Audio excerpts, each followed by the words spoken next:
Hello, Hopkinton, and welcome to this latest edition of Hopkinton Hangout Hour. My name is Matt Clark, and I'm here with Jim Cozzens, and today we're going to be talking about our favorite recipes to make in isolation. Now is a great time to try out all those new recipes. So let's get to it. Hello, Jim.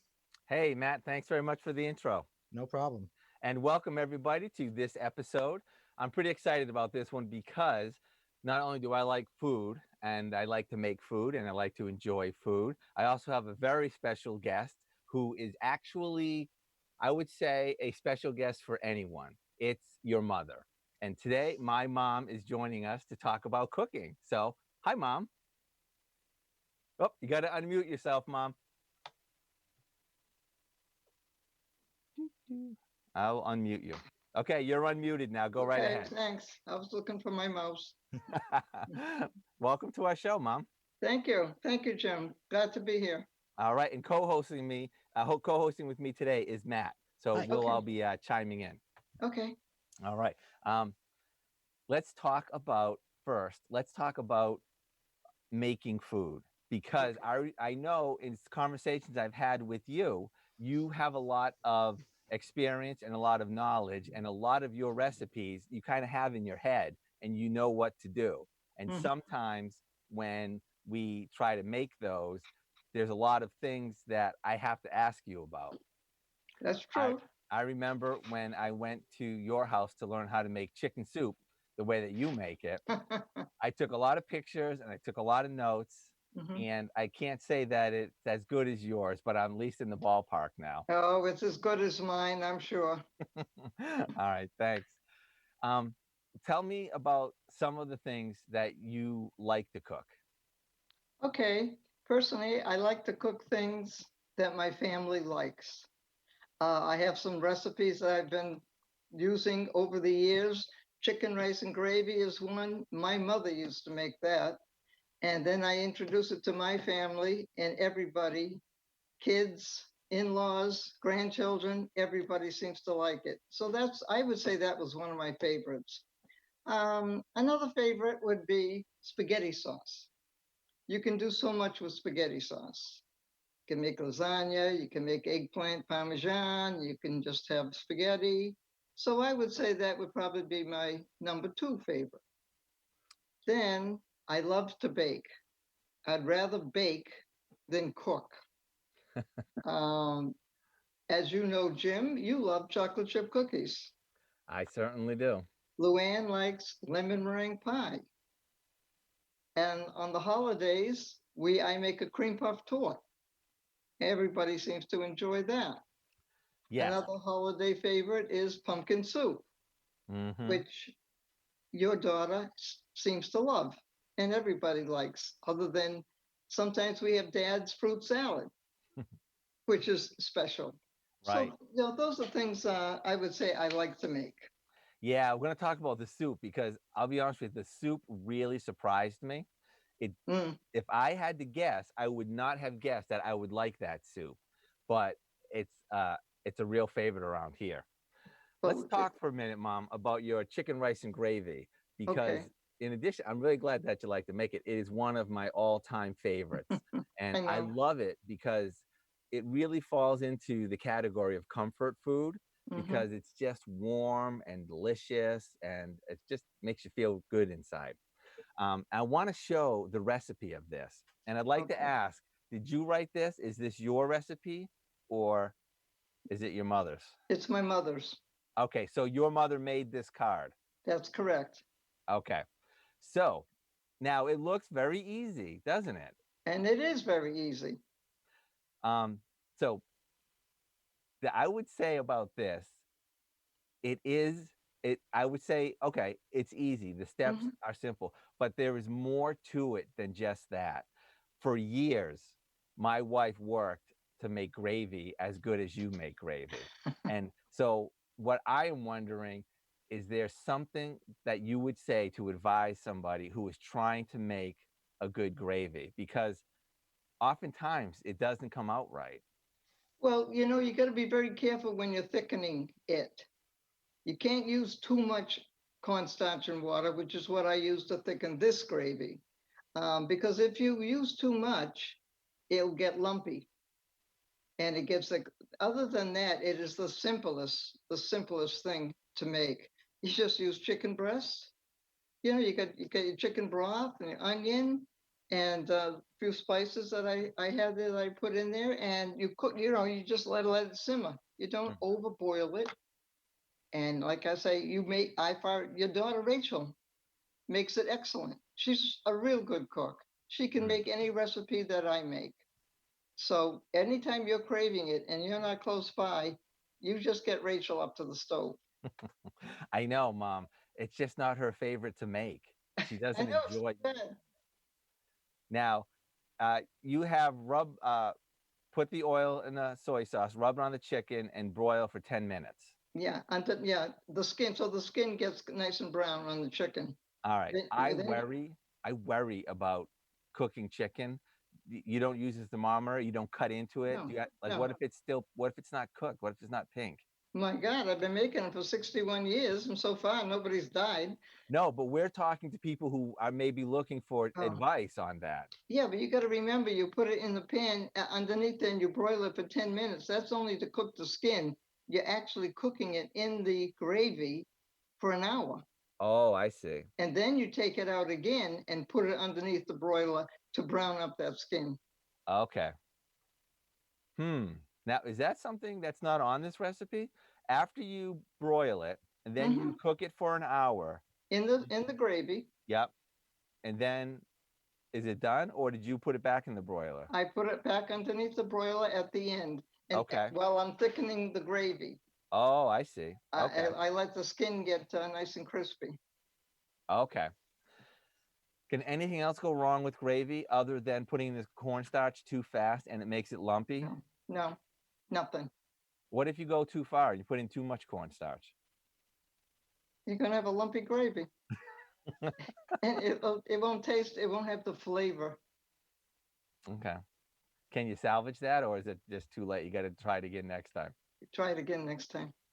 All right. Okay. All right. Let's go on to the famous pumpkin soup. Now, where did you get this recipe from? I don't even remember. Okay. I think I got it like from a book. Oh, there it is. Yeah. I think I got it from a magazine around the holidays one time, and I decided to make it because it sounded good. And like I said, you were so against even trying it, but after everybody tried it, everybody loved it, and I make it in November and December all the time. Yeah. Now, why is it best made a day ahead of time? What's the difference? It makes it the flavors mix together better in the refrigerator. That's the reason. To actually get to try it, or did I try it when you first started making it? You tried it when I first started making it. I don't think you had a choice. Your whole family was here, and they were trying it, and they said, "Come on, Dad, let's go." All right. See, I was very brave. Yeah, yeah, okay. I just, Noah talks about that all the time. You know what? How much, She's the one that liked it the most at first. yeah.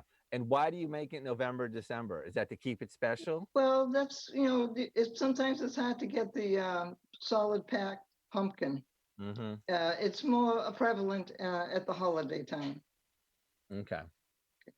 All right. Matt, now since we're still talking about the main courses, tell us about something that you would like to make.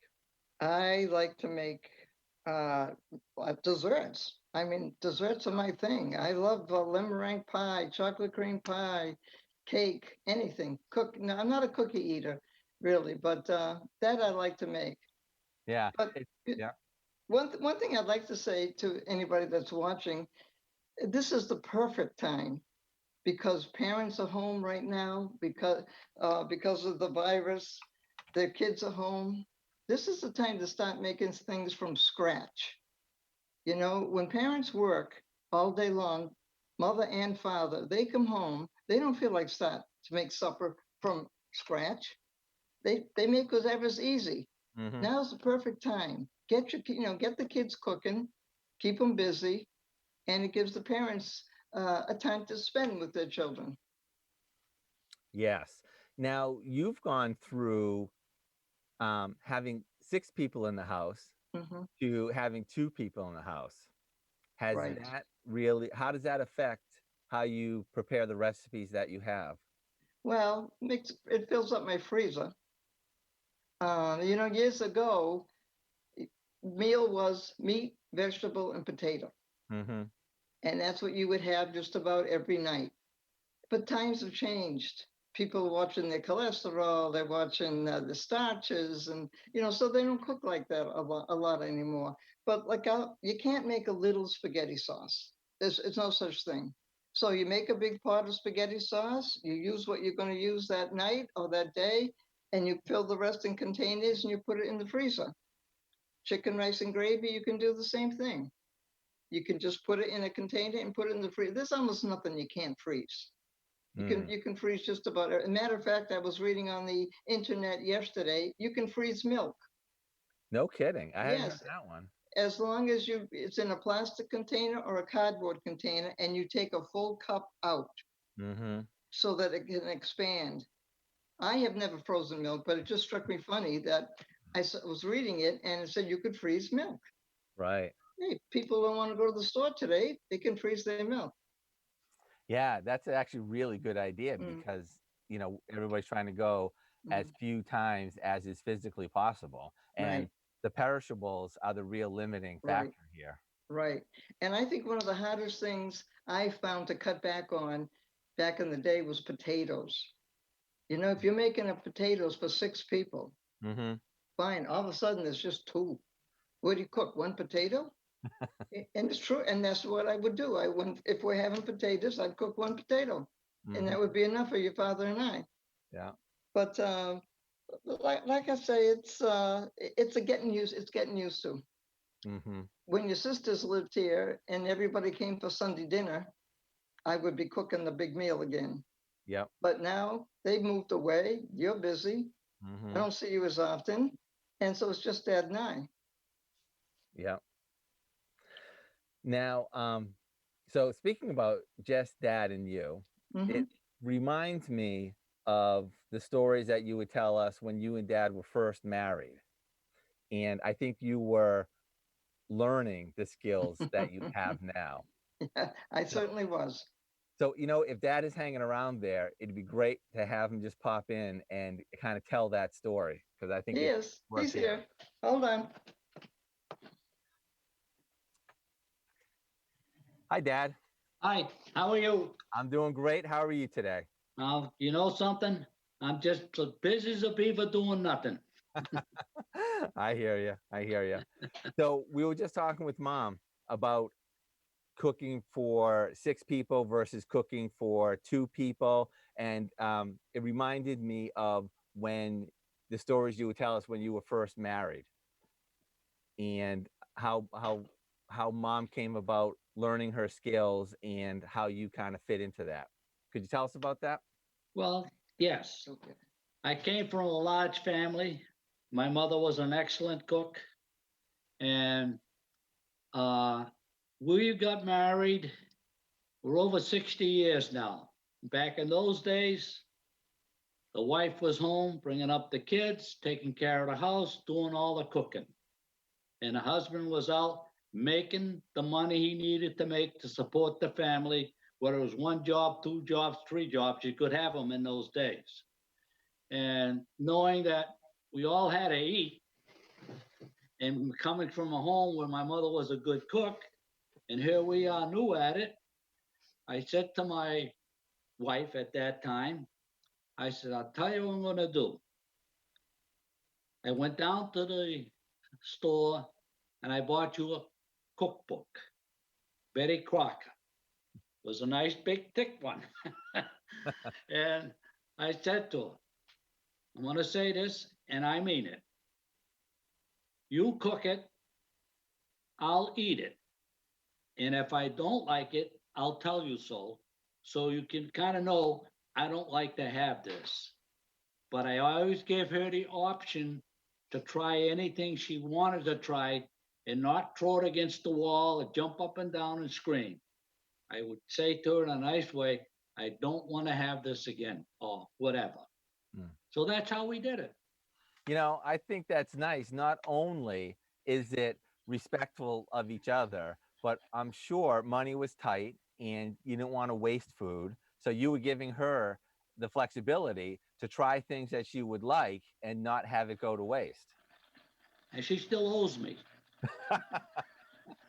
I don't know if I can agree to that, but all right. If that's how you want to play it. Yeah. Okay, that's All right. my story. Thank you, Dad. Appreciate that. Nice talking to you. All right. Take care. So we're going to move on in a minute or two and talk a little bit about some desserts. But before that, I thought I'd bring Matt to talk because he's from another generation and maybe hear about some of the stuff that he likes to cook. Okay. So Matt, what do you got? Well, I have an unusual repertoire of dishes because I got interested in cooking when I was 12 and I was home one day alone watching TV and I ended up on the Food Network and I got hooked on it and I decided then I wanted to be a chef. And then in high school I got a job as a fry cook at the Golden Spoon and I decided that the food industry wasn't for me, but I still enjoy cooking. So I think one of my favorite things to make is actually probably fried rice, which I don't have a recipe for that. I kind of just guess all of it. I learned it by watching chefs in hibachi restaurants when they were cooking in front of you. Okay, so listen, I'm interested in that. So, okay, you don't have a recipe, but just kind of like run us through some of the stuff you use and some of the things you do to make that. Well, I have a small wok that I use, which for people who don't know, it's a Japanese or an Eastern Asian cookware that's like bowl shaped. And so I use that. I just put a little bit of vegetable oil in to start. I scramble 2 eggs and I cook that just until it's well done.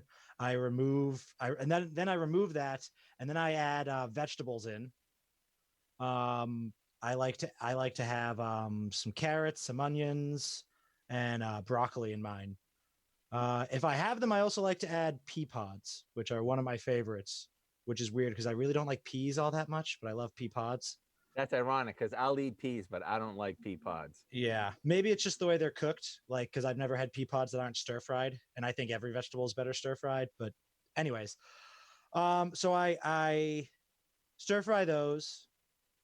You know what? I messed up. I'm sorry. I cook chicken before I add the vegetables. Okay. I make sure the chicken is cooked. Then I add the vegetables. I make sure that's all cooked, and then I add cooked rice, just like brown rice. I add a healthy portion of salt because like just like 2 big pinches, I think, for the whole thing. And then I add the sauce, which is normally just a combination of soy sauce, a couple of other spices, whatever I have in the cabinet at the time. And the most important ingredient, I think, is sesame oil, because that's what makes it smell and taste like a Chinese restaurant. And then I add the egg back and I just kind of mix it all up and it's fried rice. How long does it take you to prepare a dish like that? 10 to 20 minutes. I haven't done it in a while, so I'm a little unclear on the exact times, but I wouldn't say it takes more than 20 minutes. And if you do it right, that can be a full meal. Yeah. I just want to jump in here for a minute because we go to a Thai restaurant, and at the Thai restaurant, that sounds very, very much like what we have, except they do add cubed pineapple to it, which gives a sweetness, and I like that. Yeah, I also go to a Thai restaurant that's in town that I love for fried rice. I don't like the taste of cooked pineapple personally, so I don't do that, but I have seen that as well. Yeah, it's sweeter. It makes it sweeter. I like it. Yeah. But that sounds good. I should try making that. Yeah, it's interesting. Yeah. That sounds it is because I have a wok. Yeah. Yeah, so I will try it. Yeah, because cooking pineapples is oftentimes maybe something you wouldn't think of doing. No, but you throw it in. I think you throw it in as like the last minute, just to actually warm it. You don't really cook it, Yeah. Right. I love pineapple, but cooked it kind of takes away the flavor for me. Yeah, personally. it takes away the flavor. It's true. All right. So let us transition now and let's talk about some desserts a little bit. And I'm going to start by sharing a recipe. I like, we're showing some recipes so people, they can stop the video and kind of grab that. But I'm also thinking that we're going to put some recipes on the website as well. Okay. So, Mom, I'm hoping that I can get your spaghetti sauce recipe. You have it. All right. Does Rachel have it? Yeah. Okay. All right. Because that's delicious. Okay. So we're going to add that to the pile on the website. And we Okay. hope that anybody sharing may also share theirs with us too. So we can all kind of add some to our book. Mm-hmm. And we have a book. My wife, Linda, has the Cozzens family recipe book from all these recipes that she has collected. And it's well over 100 pages long. Linda is an excellent cook herself. Yes, thank you. Yeah, she She is. certainly is. We just tried a new recipe just last night, chicken and dumplings. Oh, really? Yeah, yeah. Good. Do you like it? It passed. It went into the book. People liked it. Oh, okay. Sounds good. All right. So here we go with a dessert that actually she also just made a few days ago. So it's kind of top of mind. It made it easy to pick that. And it is apple crisp. Oh, And Yep, this that's one all. we took from the Betty Crocker cookbook, probably the same cookbook that you had, Mom. Yeah, I'm sure it is. So it's pretty straightforward, not a Mhm. lot of things. And I would say the hardest part, honestly, about this is waiting Peeling the for it apples. to cool down so that Oh. you can eat it. Because once it's done cooking, oh, your kitchen smells so good Yeah. and you're just ready to eat it. Mm-hmm. You got to wait for it to cool down, throw a scoop of ice cream next to it, and boy, you get a nice dessert. Well, that sounds good. Yeah, yeah. Now, I know you were talking about how you thought this was easy, but one of my all time favorites, and I don't know if it's because of the associations that I have with it, with Thanksgiving and Christmas dinners, but I really love cream puff tort. Mhm. So, in a nutshell, Mom, what goes into making that? Cream puff tort is the easiest thing. Everybody or anybody, you go in the Betty Crocker cookbook and get a recipe for cream puffs. And when you make it up, and then when you put them on your cookie sheet, you plop them in a circle, Mm-hmm. so that when they bake together into a ring. And then you take it off, you let it cool, you slice the top of them off, and you take out all that stuff in the middle. Uh-huh. And then I fill it with vanilla pudding, the kind you cook, not the instant, Okay. and a ribbon of raspberry jam on top of that, and then real whipped cream on top of that. And then you put the tops of the cream puffs back on. And that's all there is to cream puff tort. And I've been making that for about 55 years Mm. on the holidays. You didn't have to talk me into trying that one. I know you've been eating that for years. I know.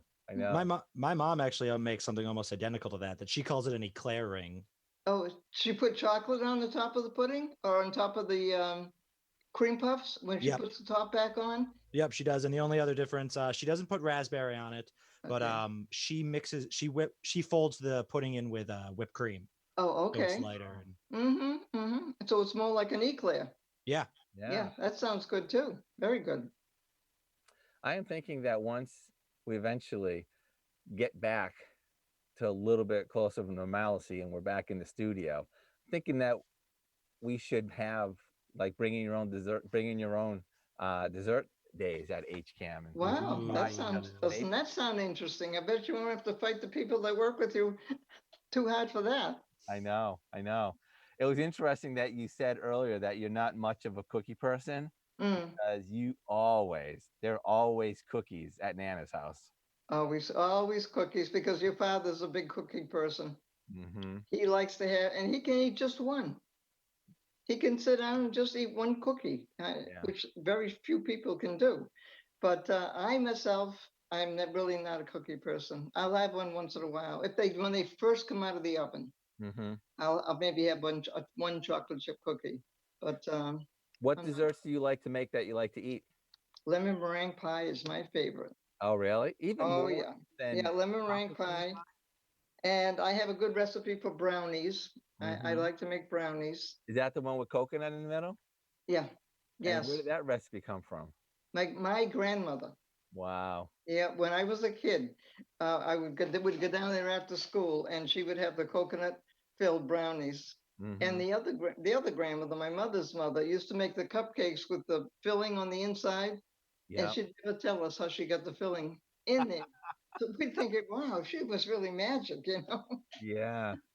But it's funny the things you remember from when I you're a know. kid. Isn't it amazing how Mm, like putting a food next to a relationship or a mhm, holiday, it really evokes such emotion right. in you. And you take it with you when you grow up and leave. Yep. Like I say, the chicken rice and gravy came from my mother. Those Yeah. brownies came from my grandmother. Yep. And the things that you continue making, and I know Rachel's made those, you know, and she likes them too. Right. So she'll be carrying that on. And part of the fact that she makes those, she loves knowing that she is making the original recipe from her Right. great grandmother. Yeah, that's right. It's her great great grandmother, Right, great grandmother. because So it's my grandmother. Yeah, yeah, yeah, that's just amazing. yeah, it is. All right, Matt, chime in here. We only got a minute or two left. Talk about your favorite dessert. Uh, you know what? I think my favorite dessert would probably just be ice cream. Um, which I have made before, and it came out pretty well. Yeah. Oh, Yeah, Do you have an electric ice cream maker? I do. Yeah, I don't use it much, but did you make peach? Have you ever made peach ice cream? I've never had peach ice cream. But Really? that yeah. I can remember my grandmother making that. Another thing my grandmother used to make is root beer. Oh, Ooh. She'd make it in a washing machine. She had an old washing machine downstairs at the plungers kind, like this, and we'd make root beer, and then we'd put them in bottles, and she had a capper. And every now and then we'd be having dinner. The root beer would be stored downstairs, and you'd hear pop. And the root beer would go all over, you know. Wow. no kidding. Wow. That's quite a story. Yeah, yeah, that was a lot of fun. Yeah. Yeah. Because I know. Yeah. Everybody loves to eat. You know, and you Everybody know loves to what, back in that day too, you'd kill your own chickens, clean them, cook them. You Yeah. don't see people doing that today. No, you know what? I always say I thank God that he makes people like different things Yeah. because if he didn't, I would have to grow food for my family. And I don't like that. Oh no, oh no, you're not a garden person either, and you're No. not a person to kill an animal, that's for damn sure. Yeah, Yeah. that's why my grandfather doesn't eat chicken anymore. No kidding. I don't blame him, because I have some vivid memories of that. Yeah. Yeah. I remember dad talking about that too. Yeah, Have yeah, chickens in the those yard. were the days. They sure were. Hmm. All right. Well, Mom, thank you so much for being on the show. Well, Jim, thank you. It was my pleasure. Okay. And And either we'll have you back on the show or I'll pop down there pretty soon as we can, and okay, have some chicken rice and gravy. I know. Okay, I promise I'll make it. Thank you. Okay, Take bye. care. Love you. Love you too. Bye. All right. So, Matt, you're already here. Are you ready to go with our update? Absolutely. So, well, next up we have Tom Keane, but I'm sure you already know that if you're tuning in. Tomorrow we have Tim Kilduff back on the show, and followed that by is going to be Kim Manning, and then on Friday we're going to have Darlene and Melissa Hayes joining us, I'd and like to later. just, I'm What? sorry. I'd like to just interject. You can get back to that.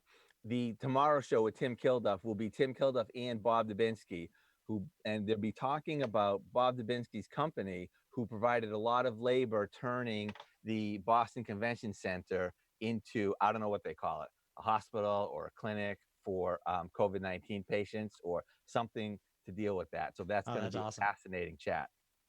Go ahead, Bob. Matt. Oh, and then I just want to say after that, on the binge blocks we have a selection of our newer programs that there aren't enough of yet to make a full 5-hour binge block. So it's a selection of Geek Week, What's Out There, and Frank and Mary in Hopkinton. So Yes. And don't forget, of course, Friday night, 7 o'clock, Cheryl Peralta is back. yes, She's doing another hour. And I had the email here somewhere. She's doing, what is she doing? Is it a Meet Your Neighbor? it's Like a I half think it's hour? both of I think it's both. It's a Yeah, little bit of poetry and a Meet Your Neighbor. right. So that's always, it's so exciting. You know, she had talked about how she was wrapping up the studio session of Wake Up Smell the Poetry this year. And now she's really kind of excited to be continuing on and doing it this way. So on Friday, she is going to do a half hour with singer-songwriter Peg Espinola. And then the second half hour will be poet Polly Brown. So that's going to be fun. And also, even more, this is very exciting. We had service here live on HCAM for Good Friday and for Easter Sunday, and the church has got excellent feedback and very much enjoyed it, and are looking to continue on with Sunday services on HCAM during this pandemic. So that's actually kind of a sneak peek because the details are still being released, but it's pretty exciting to see. Very cool. All right. Thank you so much, Matt. Appreciate the update. No problem. And now I'm going to turn this over to Tom, and I'm going to bring in your guest. Take it away. All right. Thank you very much, Jim. All right. Joining us, we're going to have Tom Keane from the Hopkinton Hillers boys basketball team, the head coach, and he's just getting situated now. They had an incredible run this year, so we'll be talking all about the Hillers playoff run. If you want to just unmute your microphone and camera, Tom. There you are. Yeah. Tom, how you doing? Good. How are you? Can you hear me all right? Absolutely. I love the background. Excellent. Yeah, this is my Celtics room. In 2017, when my family won a contest from the Celtics, this is the room that they did over. So I got the Fleet Center behind me. It's an actual background, not a virtual background.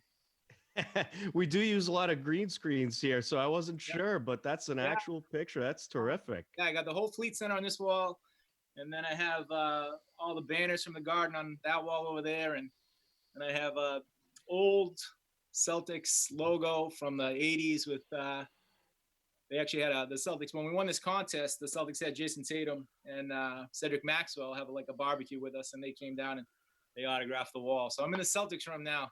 Wow, that's incredible. What was the contest, if you don't mind me asking? Yeah, so it was in the summer of 2017. I entered a contest called Arbella Insurance Home Court Makeover. And what the Celtics do every year is they pick 3 families in Massachusetts who submit either an essay or a video on why the Celtics should redo their home court. So I put in a video with my kids, and we were lucky enough to be chosen as the winners. And the Celtics came out that summer in 2017, and they set up a basketball court in our backyard, which is beautiful. And then they redid my man cave as a Celtics man cave, which was really nice. And wow. Then, we had a big party. It was fantastic. Cedric Maxwell came. Jason Tatum was 4 days, his 4th day in Boston, and he came to the party. And he was such a good kid. And Cedric Maxwell was awesome. And we had a big barbecue. It was just an unbelievable event. So that's why when I'm teaching PE and I'm teaching health, the kids always think I have a virtual screen behind me, but it's actually my basement. That's awesome. Cedric seems like he would be a fun guy to hang out with.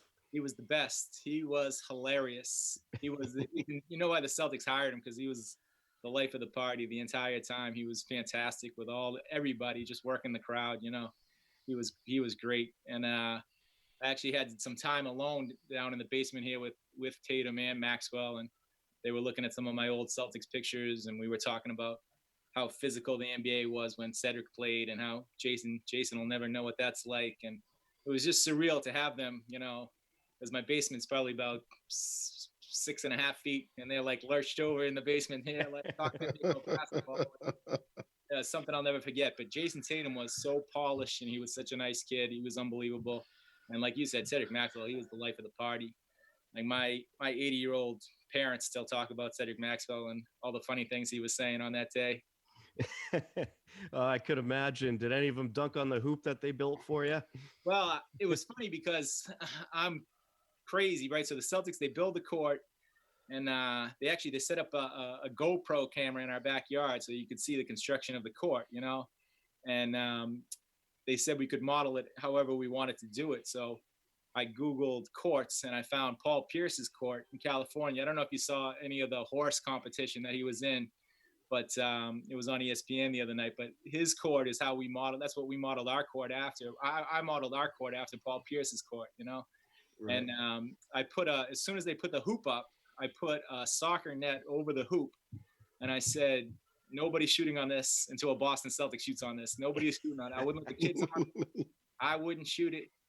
So then during the day, you know, the first thing I ask is to Cedric Maxwell. I say, you know, Cedric, you know, you were the 1981 Finals MVP. You know, I loved you when I was a kid. You're my idol. You know, would you please do the honor of taking the first shot on the hoop during this day? And Max goes, "There's no way." He goes, "No way, young fella." He goes, "I'm not taking a shot in front of all these people." You know? So then I went to Jason Tatum and I said the same thing. You know, I said, "Jason, you know, Max want to take the first shot on the Keane family hoop. You know, will you take the shot?" And honestly, he was almost as nervous as Max. You know, you forget like how they're just real people. Like he didn't want to miss. So he goes to me, he goes, "I'll take a layup." He goes, "But I'm not taking anything else," he says. So we had Jason Tatum take the ceremonial first shot on the hoop, which was really nice. You know, so it was a good story. So I can always say that Jason Tatum took the first shot on the Keane family basketball hoop. That is incredible. Yeah. And of course, it's too bad they were having such a great season before all this happened. Oh yeah, absolutely. Yeah, it was a great season this year. Yep, no doubt. Well, Coach, first off, how are you doing during this weird time for all of us? And we certainly hope everyone in your household is healthy and safe. Yeah, no, everybody's healthy and safe. You know, I'm starting I don't know if you knew or not, but after 23 years of teaching third grade, I switched over to wellness this year, teaching phys ed and health. And I was supposed to start in January, but of course I had cancer in January. And then now we have the pandemic. So I'm starting a new position virtually, you know, so I think must be the most unusual way to start a physical education and health career, teaching online, you know, so it's getting a lot to get used to, but everybody here is healthy and everybody's safe. So that's good news. How about yourself? Yeah, we're all good. Still doing shows. We may not be in a studio, but we're still doing shows and having a good time communicating with the community. That's great. How about you, Mike? Everybody doing well with you? Yeah, everyone's doing great. They won't let me in the house. That's why you see I'm on West Main Street right now. You can tell I like it. by the sound like that. Get out of the house. Get away. That's what I'm doing. Whenever I get it. Everyone's doing great. I'm doing fine. Still working at the fire station, and again making TV this way. Missing the sports season like crazy. And that basketball court must be getting a little extra use this time of year now, huh? Yeah, absolutely. I got around to putting up a. They call them like the Gorilla lights, you know, that you can attach to the top of your backboard and it right go to the top of the hoop. So now I had the time to actually put it up, which was kind of nice. But we've been playing a lot more on the court, no doubt, than we normally do, which is a good thing. So now here you are. You mentioned that you changed your job into the wellness. So here you are thinking, all right, how am I going to do this? And just as you start figuring out how you're going to do this, your job changes to virtual. How do you make the switch? Exactly. Yeah. No, it's been a huge learning curve for me. You know, a lot of people who know me know that I'm the last man on earth who doesn't even have a cell phone. So I'm not technology. I don't mix well with necessarily. But in the last month, I've had to learn so much about technology. It's incredible. You know, teaching going from a more limited knowledge to really being able to run classes online has been a big jump. But you know, it's been a lot of work. There's no question about it. And you know, my sister's a teacher and my wife's a teacher, and I don't think people can really appreciate how much work that the elementary school teachers and the middle school teachers and the high school teachers are doing just to get all of these lessons that they can do over the internet. And it's a tremendous amount of work. So Yeah, how did Tom. sorry, Mike, go ahead. Good. No, good, Tom. So how does the physical education teaching work? Are you doing like exercises or something like in front of the camera, or how does that work? Yeah. So we've started mostly with the fitness component, really. So we are doing different types of workouts on camera with the kids, and just basically trying to teach them about the importance of physical activity and why they need to continue it, not only when they have us once a week now, but throughout the entire week. The importance of staying active at this time. And but yeah, we're doing it virtually with some workouts, and also with short clips about the benefits of those workouts. And I'll tell you, since since my surgery in January, I just started with the kids with the little mini workouts, and I'm not in good shape. Not in good shape at all. I'm like in bad shape. So I gotta get going. So hopefully by the end of this, I'll be ready. I'll be back to 100%. By the end of this, you'll be where you belong. That's outstanding. Right. All right, so here's the big question now. Where this year you're in wellness after all these years of third grade and all these years of teaching up until what would have been tomorrow, would have been Kenya Day at the school. Yeah. First off, how were you feeling not being in the lead? I'm going to call it the lead role of that day, to taking the back seat and now seeing it canceled. Is it easier that it's been canceled than actually having sit through not participating? Yeah, it's for me, it's the day of the year that I look forward to the most, and I know a lot of the kids look forward to it the most. Just to have the opportunity to talk and be with the best runners in the world every year, and a lot of them come back every year, so you get to know them on a personal level. And it's heartbreaking, really, that Kenya Day is not going to happen this year at Elmwood School. It's a tremendous amount of work to get ready for. All the teachers and staff and administration do so much to get ready for that one day. And then it comes and goes almost like a holiday quickly, right? It goes so fast. The actual day goes by so quickly. Sure. But those are the types of experiences and memories that the kids cherish and they remember. And I have, kids, leave college and come back and talk about Kenya Day. So just like everything that's getting canceled, that's another one that you can put on the list as just too bad. It's too bad that it is canceled. Like a lot of the people in town feel bad for the seniors because this is their year, right? And it's getting canceled on them. And I'm sure it's just as equal of a feeling for all the Elmwood kids that will get to miss this day. Absolutely. Because it's so huge. And it's so huge when my youngest, Alexis, was now a 8th grade math teacher, still wears her Kenya shirt. Awesome. All these kids still, my 30-year-old still wears her shirt. It's great. Yeah, it's one of those things that, you remember even when you get older. So, it's hopefully, once we get through this, the tradition will live on. I know we had one year where it had to get canceled because there was chickenpox outbreak in the elementary schools, and yes. They didn't think that the Kenyans had inoculation to that, and we had to cancel. So hopefully it'll be like that where, we take this year and we can't do it at this time, but I hope that tradition continues because it's unique to Hopkinton. Well, I can't say this for sure, but perhaps there'll be 2 of them next year, one in September and one next April. Yeah, it'll be interesting to see how that plays out. Oh, it certainly will. Yeah. It's certainly one of our favorite events to cover. We enjoy it every year. Yeah, it's so much fun. The kids are so exuberant on that day. And it's just a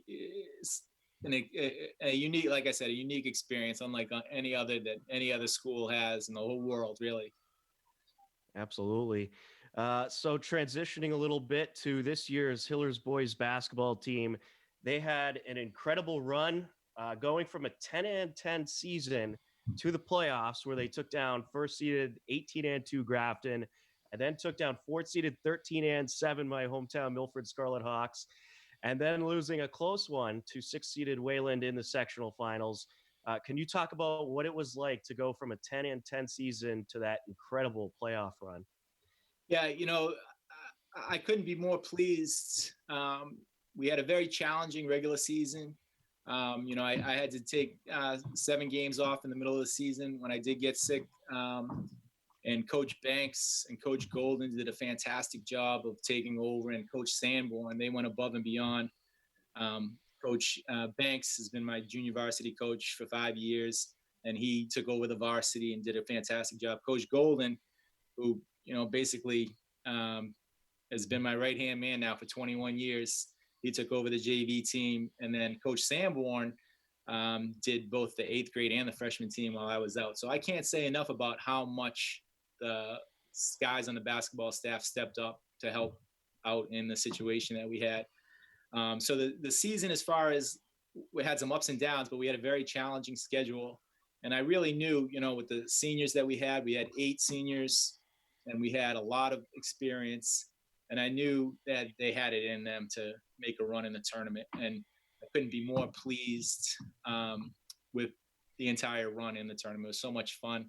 The Grafton game, I think, I know you were there covering it, and I think I told you at the end of the game, my best friend John Petritis is their coach, and he was in my wedding party, and we still hang out every March Madness together.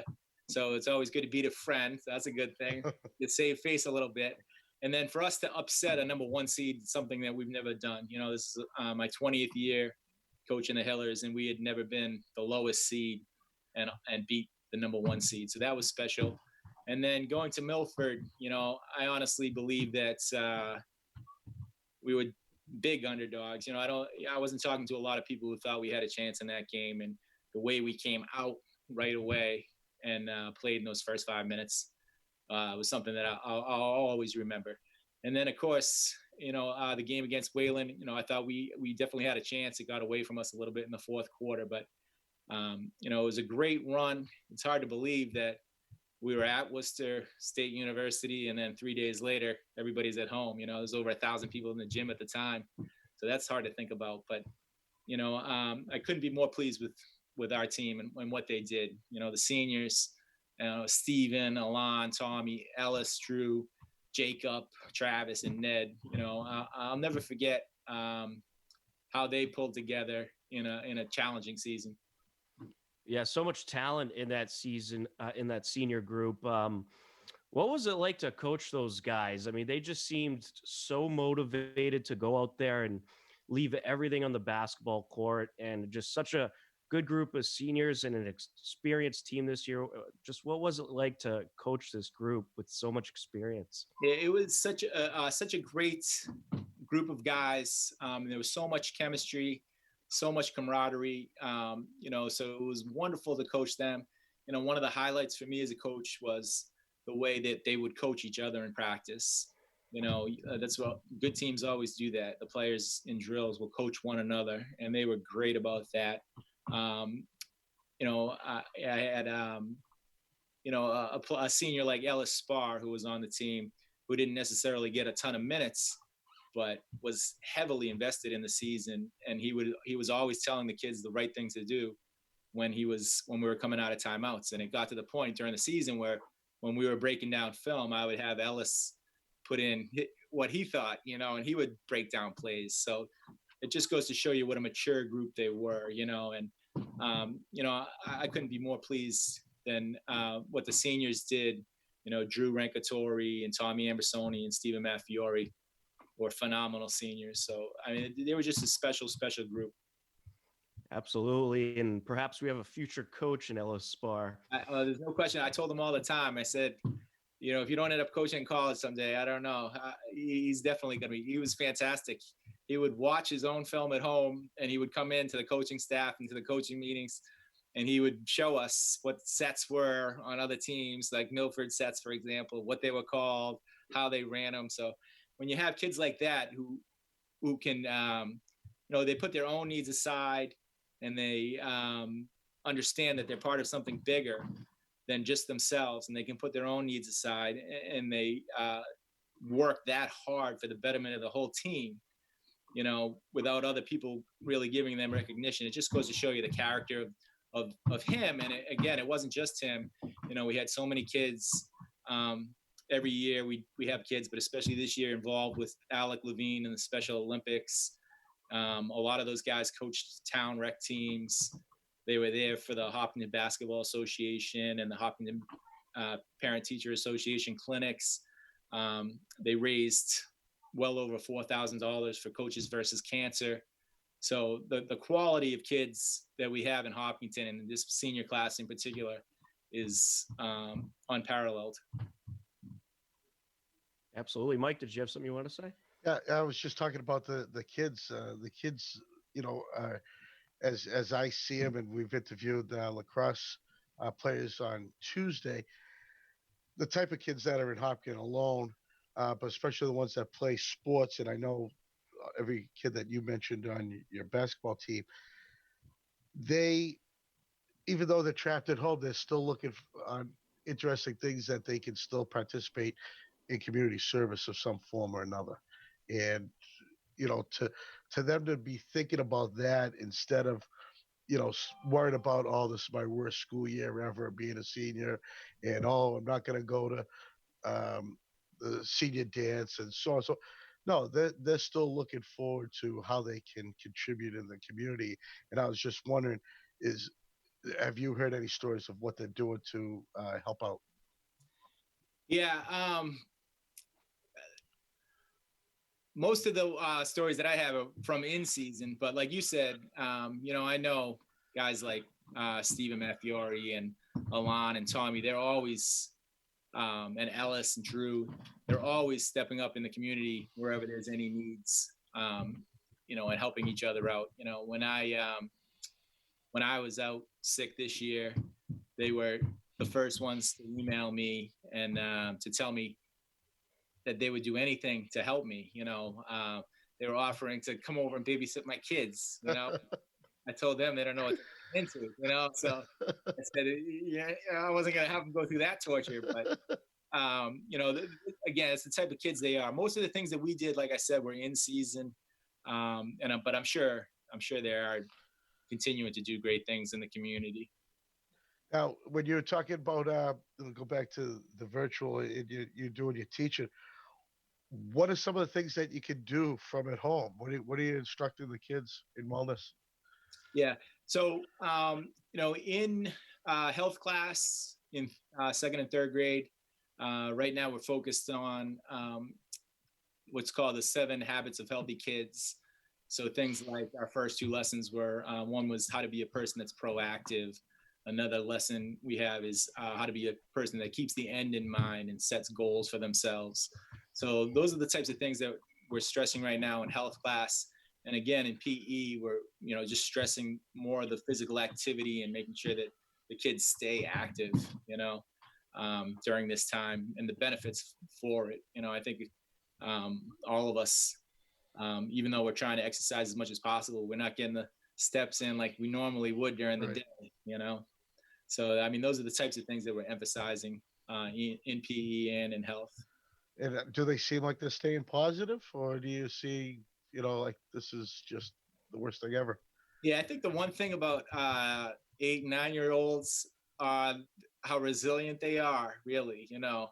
That's the one thing that actually helps me. You know, I have a class with them from 1:30 to 2:30 every single day, and to see them and to see how upbeat they are and how energetic they are, it gives you energy.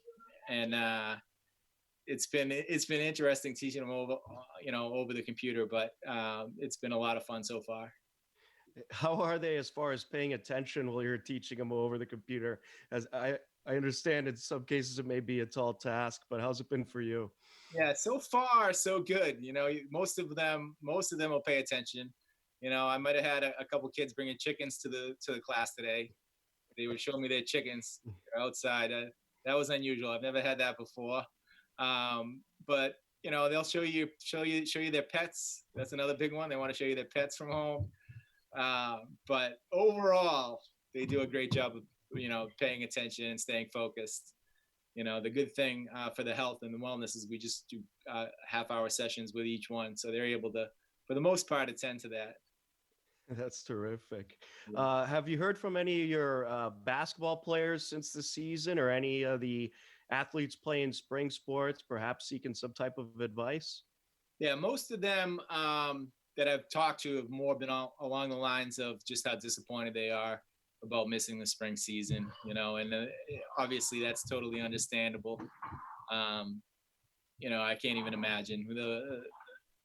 The good thing about what happened with the basketball season is we were able to get through the entire season, really.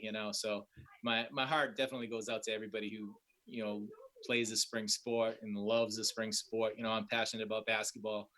I could not even imagine being a senior going into my senior year and there's no basketball season. So that's the case for all the people that play all of the spring sports. That's the case for them, and I do feel very badly for them. Yeah, I think that's the toughest part about it. The seniors who are looking to play one last year of high school spring sports and they don't get that opportunity. Right. What would be your advice for somebody that is supposed to be playing spring sports that may either have hopefully will at least get a shortened season, but perhaps no season? What would be your advice for those kids? Yeah, I would say just try to stay as physically active as you can, and whatever your sport is, to try to work on the skills, basic fundamental skills, because everything comes back to fundamentals. So some sports it's easier than others. Basketball, of course, is a sport where it's a team sport, but it can easily be practiced as an individual. Some of the other sports are a little bit more difficult, but I would say, whatever sport you have interest in, and again, I have a background in basketball, so I can't really speak to the actual fundamentals, but everything comes down to fundamental skills. So I would say keep working on your fundamental skills every day, and it's a time that you can really concentrate on those skills, those individual skills. And when we do get through this and we do come back together with our teams, if you put the work in now, you'll be all the much better for it when we do get back into action with team sports. Yeah, I think, again, keeping up your skills at home. I mean, you see the lacrosse players doing a little wall ball. You see the soccer players, and of course, track. They're out there doing their runs. They're just not doing it together.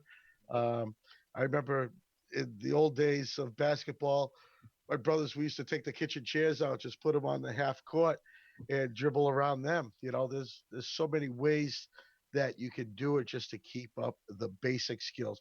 Right. Granted, you're not going to be running, practicing presses by yourself, but at least you get the chance to practice on the basics. Right. And the big advantage that these kids have that we didn't have when we were growing up is they can jump on the internet and they can have Steph Curry teaching them how to shoot a jump shot in 30 seconds. We didn't have that at all, So they have so many resources on how they can keep up with any type of sports skill and how they can keep physically fit. The resources are right at their fingertips, which is something that we did not have when we were growing up. Yeah, I'd certainly have to say that that helps, having all those resources. And yeah, you have some professional athletes like Julian Edelman just did a hour workout that you could do from home. So there's some cool stuff going on. Yeah, it's amazing. Really amazing. Yeah, it certainly is. But Coach, we want to thank you for joining us, and we'll certainly have to have you back on sometime. This was a good time. Thank you so much. I'd love to. And the last thing I would say is, if you have time, is I want to thank HCAM for what a great job they do on the basketball coverages. I know Mike and Tom, you guys have been doing it a long time now, and it gets better and better every year. We're always thanking you at the banquet, but I know you guys are never at the banquet. So this is the one chance I get to really thank you for doing the games. I get so much great feedback from a lot of people, who can't make it out to the game, and they tell me that they watch it on HCAM. And you guys do an awesome job. And I know the kids love watching the games on HCAM. So I can't thank you guys enough for what a great job you do. The production value is through the roof. Thank you so much. Thanks, Coach. You're welcome. Thanks a bunch, Coach. We certainly enjoy covering those games. We always have a lot of fun. But that is just about going to do it for the Hopkinton Hangout Hour. A big thank you to our guests today, And for everyone at HCAM, I'm Tom Nappy, and we will catch you tomorrow afternoon, 2 p.m. right here in the Hopkinton Hangout Hour. Take care, everybody, and be healthy and safe.